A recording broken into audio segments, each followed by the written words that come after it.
Hey everyone, and welcome to another deep dive. If you're a focused learner looking to uncover the real mechanics behind history's greatest cultural shifts, well, you are in the perfect place. Today, we've got a truly fascinating explainer covering the life of a historical visionary who practically invented the pop culture playbook. Think about all the incredible art, the literature, the sheer entertainment value of 18th century Japan. That stuff didn't just magically appear out of nowhere, right? It was curated, it was funded, and it was pushed to the masses by one specific guy. So who exactly is the real mastermind behind Edo's pop culture? Okay, let's dive into this. We are talking about Tsutaya Juzaburo, often just called TSUTAJU. And honestly, if that name sounds even faintly familiar to anyone who's visited modern Japan, it absolutely should. His legacy is so huge that the massive modern Japanese bookstore and media chain TSUTAJU actually takes its name directly from his historical shop. On top of that, his life is the main subject of the major 2025 historical TV drama Barabo. So this isn't just some dusty historical figure we're talking about. This is a man whose blueprint for media and entertainment literally still dictates how we consume culture today.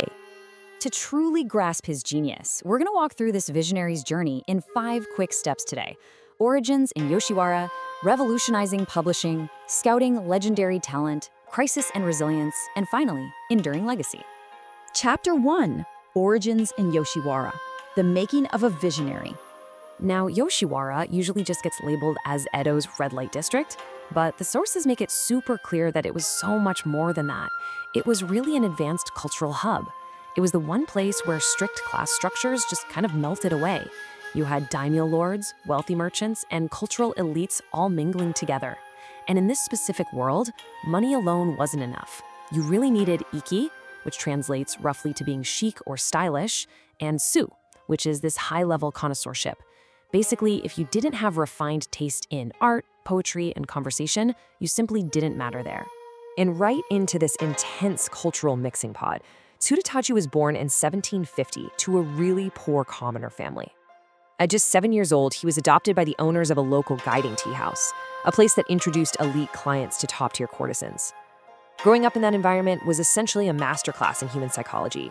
From a very young age, he's reading these high society clients, he's spotting emerging trends, and he's learning exactly what people with disposable income actually want to buy. It was the ultimate street-smart education. Chapter 2, Revolutionizing Publishing, Disrupting the Monopoly. Now, what's really interesting here is how he completely took down a giant.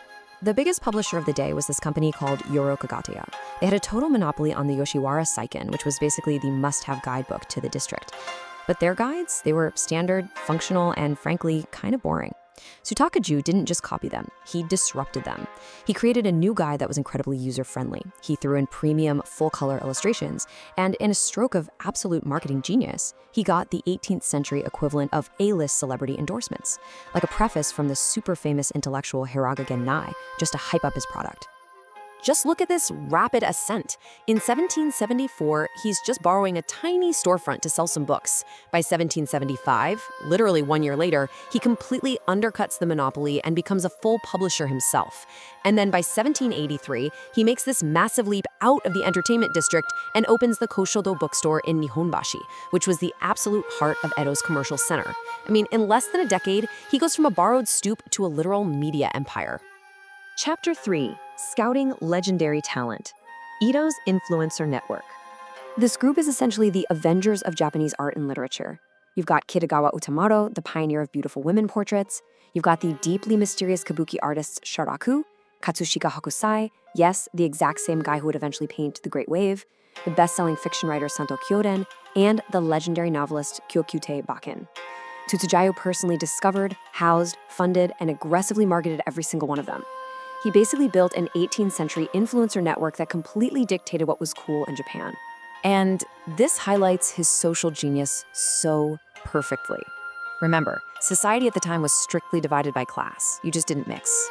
Yet, you have TSUTAJU, a street-smart merchant, rubbing shoulders with top-tier writers like Hozidoki Sanji, who were actually high-ranking samurai officials writing on the side for fun. TSUTAJU managed to create this safe, collaborative space where those strict class boundaries just vanished. You had merchants and samurai sitting in his shop, drinking, talking, and creating groundbreaking art together. And he wasn't just some boss barking orders from a desk either. When the trend for highly satirical comic poetry exploded, TSUTAJU jumped right in himself. Under the pen named Tsutaya, he started hosting poetry events, writing his own verses, and then, of course, exclusively publishing the resulting hit compilations. He was a creator living right there in the trenches alongside his talent. I think this quote from the legendary novelist Kyokute Bakken really captures the magic here. Though he lacked literary talent, his worldly wisdom made him beloved by the era's greatest minds. His true superpower wasn't drawing or writing, it was human empathy.